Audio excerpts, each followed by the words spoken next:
Bonjour, bonsoir les amis. Alors, est-ce que Elon Musk est devenu un trader?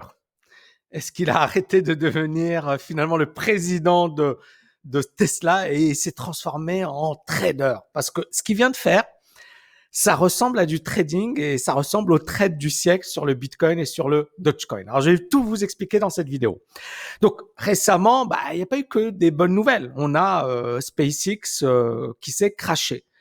Est-ce que ça a affecté le cours de Tesla? Est-ce qu'on a eu un crash sur Tesla?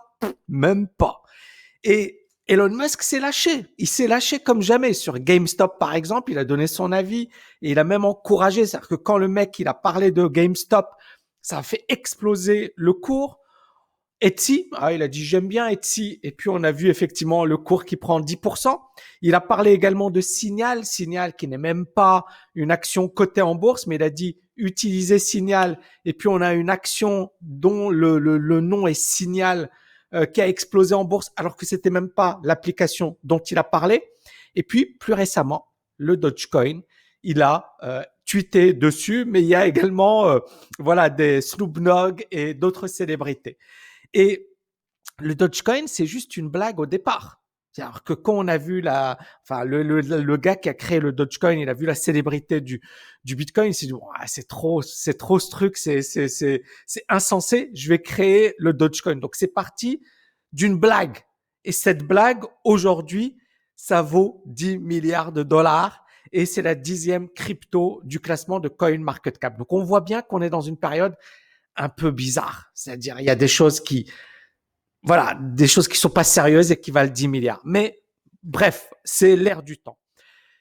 Sur GameStop, ça c'est un article. Il y a, lorsque le bruit a été fait sur GameStop, il faut savoir que 8,7 millions de membres, donc on a eu effectivement Reddit qui a explosé en termes d'abonnés, et on s'est retrouvé avec 8,7 millions de membres.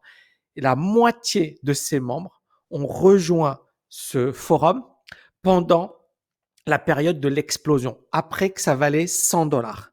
Et beaucoup de personnes disent que beaucoup de particuliers ont acheté quand ça valait plus de 100 dollars. Et donc, il y a des millions et des millions de personnes. Donc ici, si on prend que la moitié, il y a 4 millions de personnes qui, s'ils se sont positionnés sur le titre GameStop, se sont positionnés à des niveaux largement supérieurs à 100 dollars. Ça veut dire qu'aujourd'hui, l'immense majorité de ces gens-là perdent beaucoup d'argent et peut-être même pour certains sont ruinés. Et malheureusement, ce sont encore les plus faibles qui perdent. Encore une fois, on a parlé de la revanche des faibles contre les forts. Ici, le forum Reddit vaut 6 milliards de dollars. Merci GameStop. Ça lui a fait une pub comme pas possible.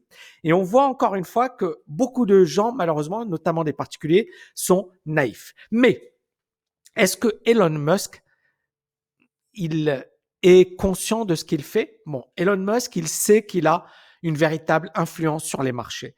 Mais la vraie question, c'est est-ce qu'il en a abusé pour faire bondir le Bitcoin qui a explosé de plus de 20% suite à suite à l'annonce que Tesla aurait acheté 1,5 milliard de dollars de Bitcoin? Est-ce qu'il a conscience du danger de ses propos? Moi, je vais être un peu cash, mais vous savez, je pense que c'est bien de gagner de l'argent, c'est bien également de penser aux autres. Et Elon Musk joue le rôle du grand prince, etc. Mais moi, j'ai trouvé son attitude puérile et même dangereuse. Elon Musk, il sait très bien que la bourse n'est pas un jeu et que ses propos ont un énorme impact et que si lui, il est capable d'encaisser les chocs, une mère de famille, un jeune, etc. Rappelez-vous, et encore une fois, c'est des faits. Le petit jeune sur Robinhood qui devait avoir 21 ans, qui a mal interprété sa position, c'est-à-dire il pensait avoir perdu de l'argent alors qu'il n'avait pas perdu de l'argent, mais rien qu'en interprétant mal, il pensait qu'il avait perdu des centaines de milliers de dollars et il s'est suicidé. Et donc, la bourse n'est pas un jeu. Il y a des gens qui se suicident, il y a des gens qui ratent leur vie parce que justement, ils ont perdu tout leur argent. Donc, il faut vraiment en avoir conscience. Et je ne donne pas de leçon de morale, je dis juste que, attention, ce n'est pas un jeu. Ce n'est pas un jeu. Donc, la décision d'Elon Musk de mettre à jour sa biographie sur Twitter et il y a ajouté seulement Bitcoin, déjà, il y avait un truc suspect. Et rien que cette news, ça a fait exploser le cours des cryptos. Le 29 janvier, d'ailleurs, 2021, Elon Musk a déclaré dans un tweet, rétrospectivement, c'était inévitable. Regardez ici. C'est le tweet, on est le 29 janvier, quand il tweet, regardez, le Bitcoin explose à la hausse avant de baisser. Mais on a déjà, vraiment, on voit qu'il y a déjà cette info. Et le prix du Bitcoin sont passés de 32 400 $ à près de 38 000 $ en moins d'une heure après la mise à jour de son profil. Pourtant, en décembre 2020, Elon Musk déclarait le Bitcoin, c'est presque aussi nul que l'argent fiduciaire. Regardez, Bitcoin is almost as BS as fiat money. C'est aussi bullshit, hein, BS et bullshit. Et c'est un truc de fou. Et en décembre, il n'y a pas si longtemps. Et en janvier, Tesla a acheté. C'est pour ça que je vous ai dit, est-ce qu'il n'a pas fait le trade du siècle? Et est-ce que le mec, finalement, il s'est dit, voilà, j'ai une telle influence que, quoi que je dise, ça va exploser. Parce qu'on l'a vu très, très présent en bourse ces derniers temps. On l'a vu sur GameStop, et il voyait qu'à chaque fois qu'il disait quelque chose, ça avait un impact. Mais pourquoi Elon Musk a décidé d'acheter du Bitcoin, ou du moins, effectivement, de se positionner sur le Bitcoin? Rappelez-vous, Michael Saylor, c'est le directeur général de MicroStrategy. Et ce mec, il s'est dit, OK, moi, j'ai une grosse trésorerie et je vais mettre une grosse partie de mon argent, 425 millions de dollars, sur le Bitcoin. Tout le monde s'est dit, il est un peu fou, le mec, il est un peu dérangé, qu'est-ce qu'il a fait, pourquoi il le fait? Et puis, plus tard, Saylor, il écrit dans un tweet à Elon Musk, il lui dit, si tu veux faire un énorme cadeau à tes actionnaires de 100 milliards de dollars, convertis le bilan de Tesla du dollar vers le Bitcoin. D'autres entreprises du S&P vont suivre ton exemple et avec le temps, ce cadeau va se transformer en 1000 milliards de dollars. Donc, c'est ce qu'a dit cette personne à Elon Musk. Et Elon Musk, bien évidemment, avait réagi par rapport à tout ça. Et vous voyez que là, ça, c'est le tweet de Michael Saylor qui dit « Congratulations and thank you, Elon Musk and Tesla, on adding Bitcoin to their balance sheet. » C'est-à-dire, merci Tesla, merci Elon Musk d'avoir ajouté le Bitcoin dans vos bilans. Premièrement, on voit bien que derrière, c'est pas innocent tout ça. On a décembre, Elon Musk dit c'est aussi bullshit que la monnaie traditionnelle. Et puis janvier, Tesla qui accumule quand même 1,5 milliard de dollars de Bitcoin. Et puis là, on l'annonce parce que c'est public. Et puis le Bitcoin qui explose à la hausse.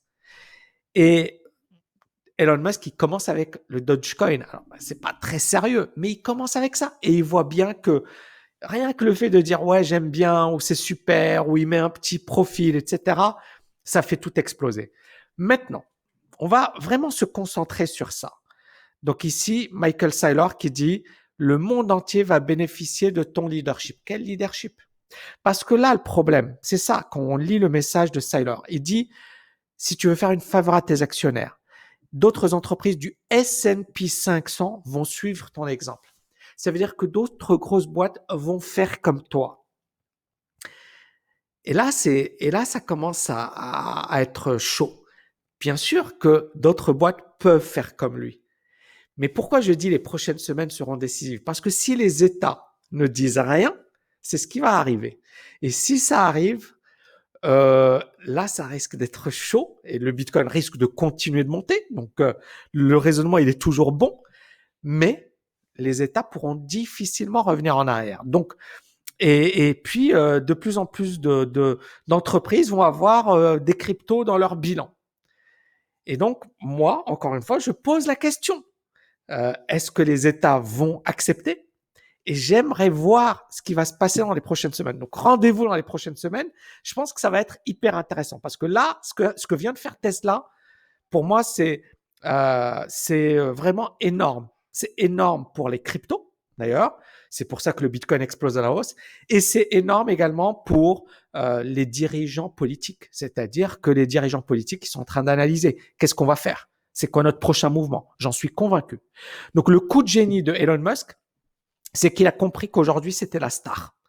quoi qu'il fasse, même des conneries, tout le monde va dire Amen. Et Elon Musk, il surfe un maximum sur son statut de star. Et c'est un extraordinaire homme d'affaires parce que il a pu devenir l'homme le plus riche au monde avec une boîte qui vend quasiment rien et qui gagne pas beaucoup d'argent. Et la capitalisation a explosé. Regardez ici, c'est un article de l'Économiste et on voit effectivement la capitalisation par véhicule vendu. Et pour Tesla, c'est juste hors norme. Donc, on voit bien qu'il y a un énorme décalage. Et aujourd'hui, déjà, on était dans un monde, on parlait de monde de bulles, hein, mais là, c'est plus une bulle. C'est plus une bulle, hein, c'est je sais pas quoi, mais c'est juste un truc de dingue. Alors encore une fois, quand tu as une optique marché, tu t'en fiches de la raison.